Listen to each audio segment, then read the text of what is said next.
Hello, it's Ollie here at the Crafty Whisk, and I'm so grateful that you could join me today.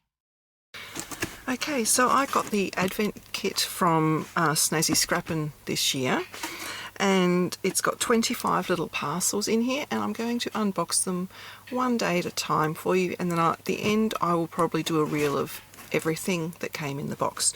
So this is day one. It's a decent sized box, as you can see. Let's see what day one has. Here's day one.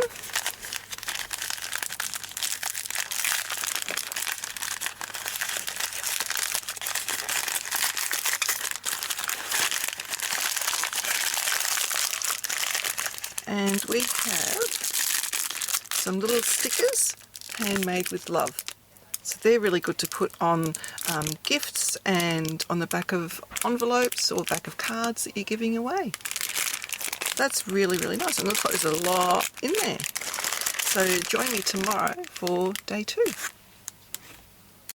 Please like and subscribe to my channel and hit that notification bell so that you don't miss it when I bring out a new video.